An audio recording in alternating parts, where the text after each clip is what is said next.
কবরেতে যাইতে হবে গো, এমন কবরে থাকিতে যে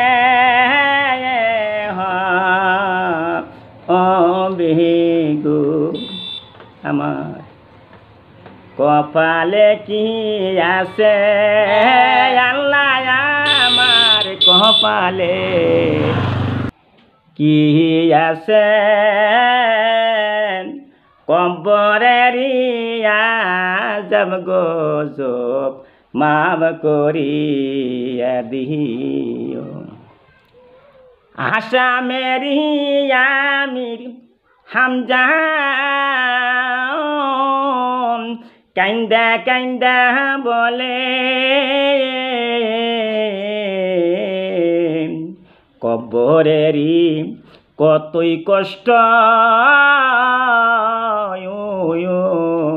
মায়েরা আমরা জানি না। কবরেতে আসে মানুষ কেন চিন্তা হইল না, সময় চইলাম গেল মাগো নামাজে পড়লা না, সময় চইলাম গেল মাগো নামাজে পড়লা না। আমার সম্মানীয় ভাইয়েরা এবং মায়েরা, আমি আসামের আমির হামজা কথা বলছি। চিন্তা করে দেখেন যে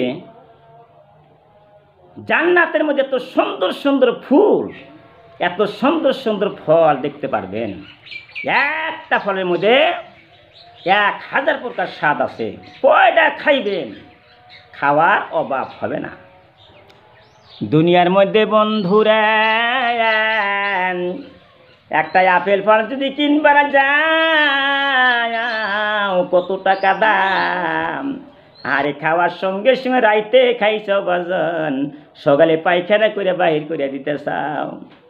ওই জান্নাতের মধ্যে এত সুন্দর সুন্দর ফুল আছে, সুন্দর সুন্দর ফল আছে, তোমরা যদি খাও জীবনে কোনো দিন আর শেষ হবে না। এত সুন্দর কলা আল্লাহ গাছের মধ্যে দিলাম, কত কলা খিলাইলা আল্লাহ দুনিয়ার ভিতরে। জান্নাতের মধ্যে কলা আল্লাহ খিলায় আমাদেরকে, জান্নাতের মধ্যে কলা আল্লাহ খিলায় আমাদেরকে।